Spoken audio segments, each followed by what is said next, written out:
ചൈതന്യങ്ങളുള്ള സ്ഥലങ്ങളിൽ നമ്മൾ അറിയാതെ വീട് വെച്ച് കഴിയുമ്പോൾ എന്തൊക്കെ പ്രശ്നങ്ങളാണ് അവിടെ കുടുംബാംഗങ്ങൾക്ക് ഉണ്ടാവുന്നത്? അല്ല, പൊതുവേ ദുരിതങ്ങളും ഉണ്ടാവും. അത് ആരോഗ്യപരമായിട്ടും അത് വരുമ്പോൾ എല്ലാം കൂടി വരും. സാമ്പത്തികമായിട്ടും അല്ലാതെയുമായിട്ടുള്ള എല്ലാം വരും.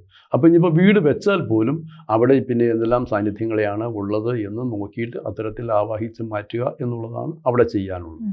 അപ്പോൾ അതിൽ എൻ്റെ ഒരു സംശയമാണ്, നമ്മൾ ഇപ്പൊ വീട് വെക്കുമ്പോൾ ഇപ്പോഴത്തെ കാലത്ത് എല്ലാവരും തന്നെ, എല്ലാ മതസ്ഥരും തന്നെ നമ്മൾ വാസ്തു നോക്കിയിട്ടാണ് വെക്കാറ്. അപ്പൊ ആ ഒരു സമയത്ത് നമുക്ക് ഇങ്ങനെ ഈ ഒരു സാന്നിധ്യം അറിയാൻ സാധിക്കില്ലേ?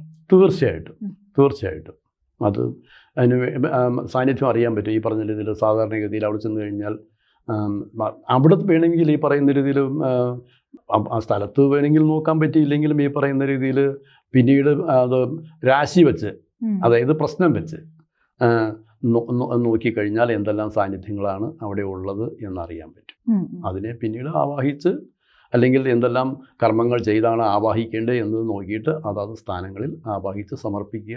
സമ്പൂർണ്ണ ജാതകം സാധാരണ ജാതകമല്ല, സമ്പൂർണ്ണ ജാതകം 75 പേജുകൾ അടങ്ങുന്ന സമ്പൂർണ്ണ ജാതകം 250 രൂപയ്ക്ക് ഇനി നിങ്ങളുടെ കൈകളിലേക്ക്. അതിനായി നിങ്ങൾ ചെയ്യേണ്ടത് ഇത്രമാത്രം: താഴെ കാണുന്ന നമ്പറിൽ ബന്ധപ്പെടുക.